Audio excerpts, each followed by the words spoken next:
Bienvenidos a Economía en Breve número 377 del 18 de agosto del 2024. Como verán, vamos a cambiar el formato de las láminas para tener más espacio para las gráficas, que espero se vean mejor y ya me dirán qué les parece. Esta semana el indicador más relevante por sus implicaciones para el entorno económico fue la inflación en Estados Unidos, cuyos resultados fueron acorde a lo previsto, lo que fue interpretado con gran optimismo en los mercados financieros. Los precios al consumidor aumentaron 0.2% en Estados Unidos en el mes de julio, de hecho 0.17%, que como podemos ver en esta gráfica es el nivel compatible con el promedio observado antes de la pandemia y compatible también con la meta del Fed del 2% anual. Sin embargo, también puede notarse que el promedio de mediados del 2022 hasta hace un par de meses, representado aquí por la línea azul, todavía está por arriba del 0.2%, lo que quiere decir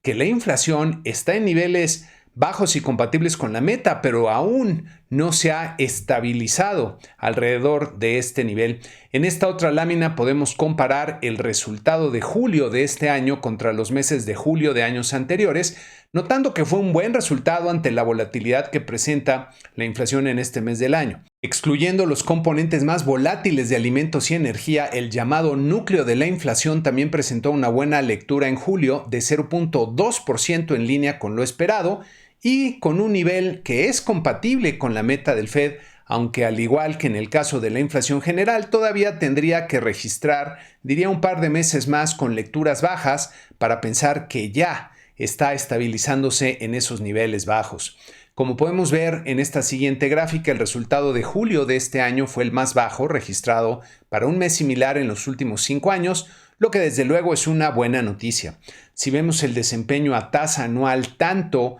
de la inflación general como su núcleo, pues descendieron en el mes de julio la general a 2.9% y el núcleo a 3.2%. Estos resultados desde luego son buenas noticias que los mercados tomaron como la evidencia faltante para que la Reserva Federal ahora sí comience a bajar su tasa de interés en septiembre, lo que me parece probable, pero todavía no un hecho. Aún falta por ver el desempeño de la inflación del gasto personal en consumo y otro dato más de inflación al consumidor del mes de agosto que se conocerán antes de la siguiente decisión de la Reserva Federal programada para el 18 de septiembre. Para que se concrete el primer recorte, tendríamos que ver buenos resultados de la inflación en el mes de agosto. Por otro lado, y siguiendo en Estados Unidos, las ventas minoristas repuntaron con mucha fuerza inesperada, diría, en el mes de julio al crecer 1%, más del triple de lo previsto por los mercados, lo que sugiere que el consumo de los hogares aún se mantiene fuerte y que la economía está lejos de la debilidad que se temía hace un par de semanas. Excluyendo automóviles, las ventas minoristas crecieron 0.4% en julio, también mucho mejor al 0.1% que esperaban los analistas del mercado y como pueden ver aquí en la gráfica, se mantienen en una tendencia alcista. En contraste, la producción industrial de Estados Unidos presentó una fuerte caída de 0.6% en el mes de julio, sorprendiendo a los mercados que anticipaban una modesta caída de 0.1%. Como pueden ver en esta gráfica, con el mal resultado de julio, la producción industrial regresa a una situación de estancamiento. A su interior, el componente de manufacturas cayó 0.3% cuando se preveía una baja de 0.1%, continuando con su tendencia lateral de estancamiento. La utilización de la capacidad instalada se redujo a un nivel de 77.8%, bastante por debajo de la expectativa de 78.6%. En este indicador las variaciones son de centésimas, de décimas de punto porcentual.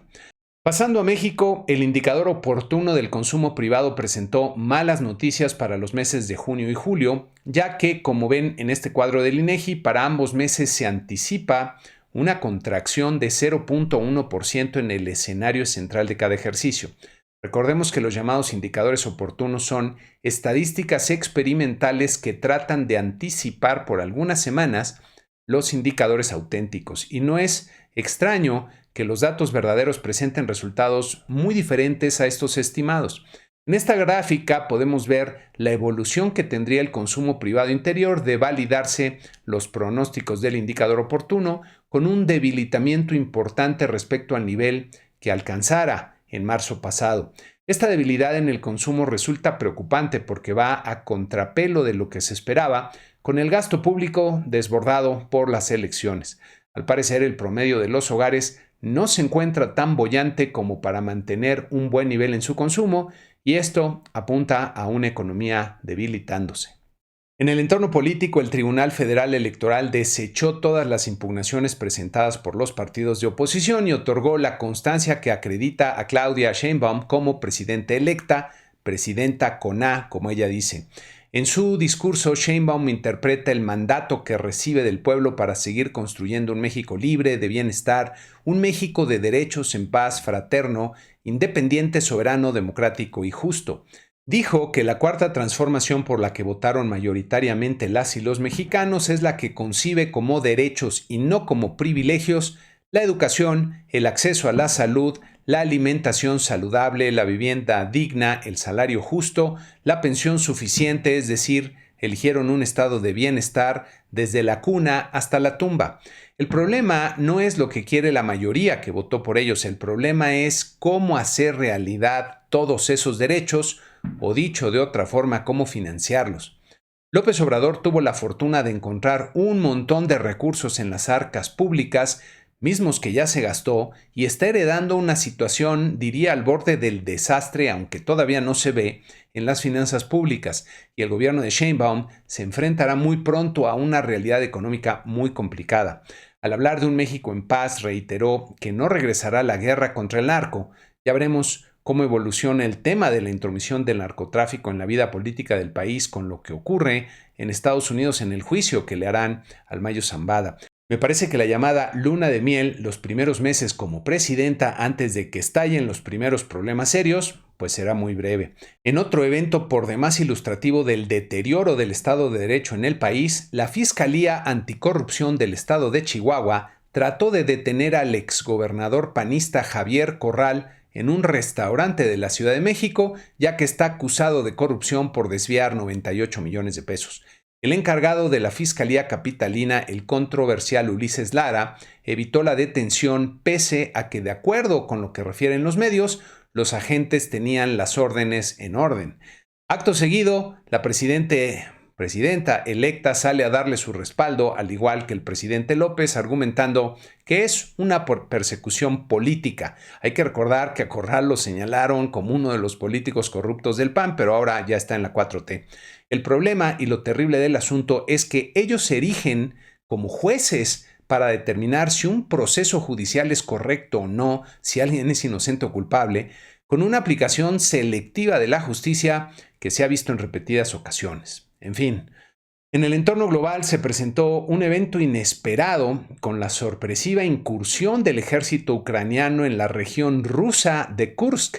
logrando avanzar y afianzar el control de una parte del territorio ruso, en lo que representa pues un giro interesante e inesperado de los acontecimientos, ya que de entrada están humillando a Putin, ya que desde la Segunda Guerra Mundial Rusia nunca había sido invadida. Los ucranianos no han revelado cuáles son sus objetivos finales de esta acción, pero no es difícil ver que esto mejora la moral al interior de Ucrania, mientras que debilita la moral del ejército ruso, le complica la vida a Putin, que tendrá que utilizar recursos para expulsar a los ucranianos de su territorio y que ahora tienen algo mejor con qué negociar. Otra nota a la que hay que prestar atención es esta, que refiere uno de los problemas que tiene la economía de China, que es una capacidad enorme de producción de acero que no se está utilizando y que amenaza con colapsar si no se encuentra acomodo en el resto del mundo, ya que en China pues no hay demanda para toda esta cantidad de acero. No es difícil ver que la economía china está en una severa crisis existencial y al borde de un ajuste monumental si no hacen algo dramático, algo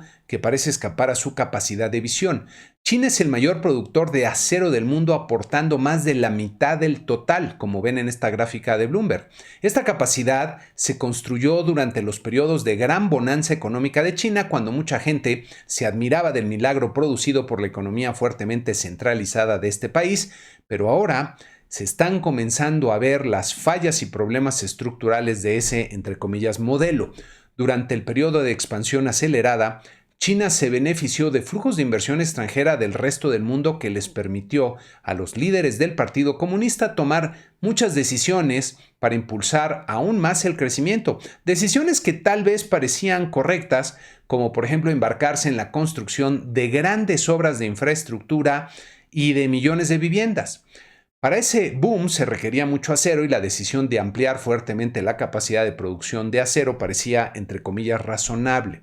Sin embargo, el modelo chino tenía y tiene un enorme punto débil que es no contar con una verdadera economía de mercado. Resulta que los millones de viviendas e incluso las ciudades que se levantaron por obra y gracia de las decisiones de los líderes comunistas han demostrado en los hechos no ser lo que querían los habitantes, o como diríamos en las economías de mercado, los consumidores. Y hoy se encuentran vacíos, con una montaña de deuda de desarrolladores y gobiernos locales que simplemente no se puede pagar. La gran ventaja de una economía de mercado es que los que toman la gran mayoría de las decisiones son los capitalistas, los dueños del capital, los empresarios,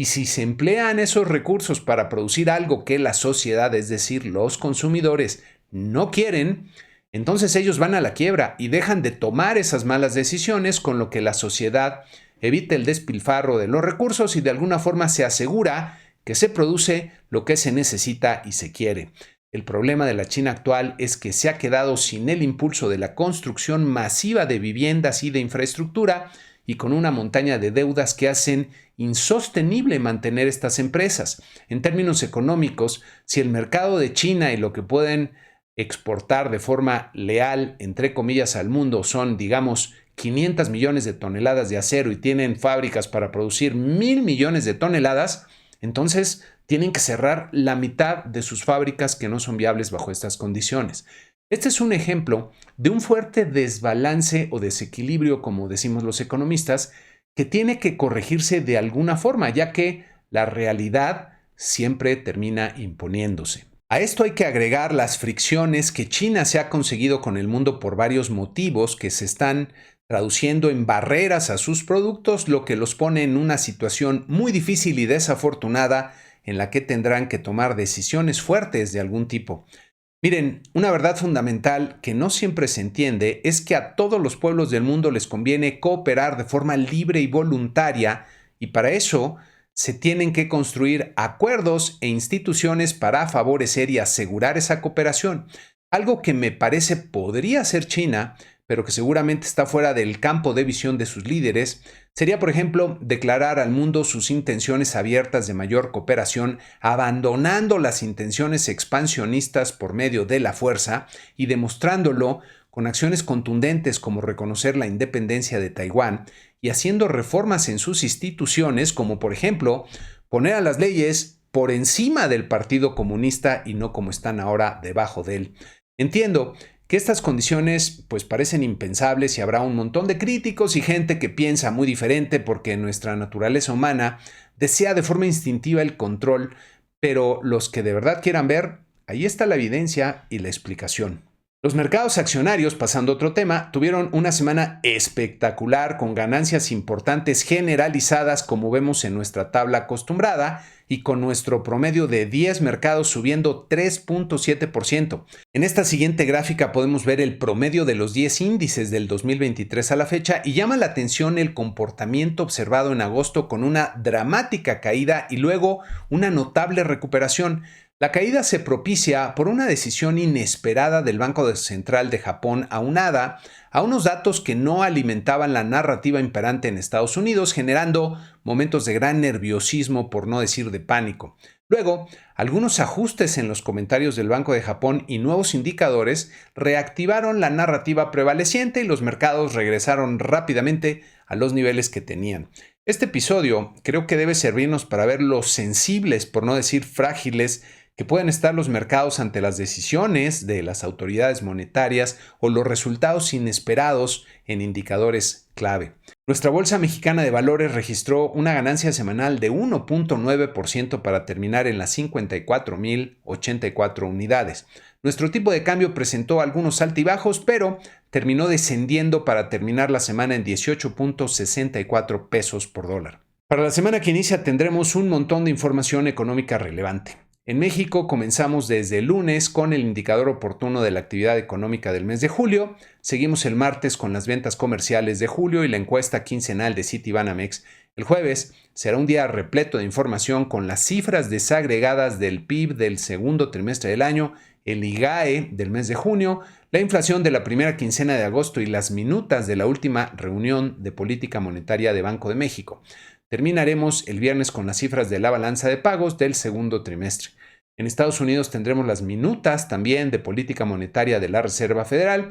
y el jueves el inicio del simposium de Jackson Hole, Wyoming, en el que se reúnen los banqueros centrales y ministros de finanzas del mundo para discutir temas concernientes a la situación económica y ahora llevan el título de Revaluando la efectividad y transmisión de la política monetaria. Ahí habrá muchos comentarios que serán tomados con mucha atención por los mercados para tratar de dilucidar qué es lo que viene para la política monetaria de la Reserva Federal y de otros bancos centrales importantes en el mundo. Para la siguiente sección les tengo otro cambio, ya que en lugar de la sección Tiempo de Crecer, ahora tendremos la sección Misión Prosperidad, que es mi nuevo proyecto que busca contribuir a la creación de prosperidad personal alineada con la prosperidad del país y del mundo entero. Y de hecho es parte de lo que podríamos considerar tiempo de crecer. Para explicar en qué consiste, imaginen que tienen un cofre de tesoros en el que las personas interesadas en desarrollar su prosperidad personal, la de sus familias y empresas, encontrarán conocimientos, herramientas e inspiración para ello. En esta sección vamos a estar hablando del tema de la prosperidad y desvelando sus secretos. Comienzo, con todo gusto, por el primer y más importante secreto para alcanzar la prosperidad y que consiste en comenzar por la transperización. Antes de explicar esta palabrita que me saqué de la manga, les tengo que contar una historia. Hace unos 12,000 años, un grupo de nuestros antepasados, que eran cazadores y recolectores, llegó a un lugar extraño en el que había personas como ellos, en lo que parecía una cueva muy inusual, con piedras labradas, evidentemente por algunos otros seres humanos. Para su buena fortuna, las personas de este lugar los recibieron muy bien y les dieron comida y agua, y antes de irse, un hombre mayor de la tribu de las piedras le entregó un puñado de semillas a uno de los cazadores y le dijo algo así como en aquel lenguaje: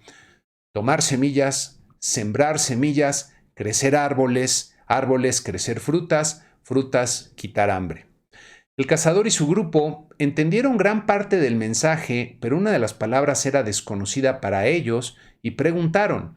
¿qué es sembrar? Nuestros antepasados cazadores y recolectores pasaban la mayor parte de su tiempo tratando de sobrevivir, buscando comida mientras evitaban ser ellos la comida de algún depredador. En algún momento tuvo que haber alguna persona con la suficiente capacidad de atención y curiosidad y con las condiciones adecuadas que le permitieron observar que de los frutos caídos de algún árbol salían las semillas y que de algunas semillas salían brotes verdes que con el paso del tiempo se convertían en una planta y con el paso de más tiempo se convertían en un árbol que daba los mismos frutos del árbol que había producido las semillas.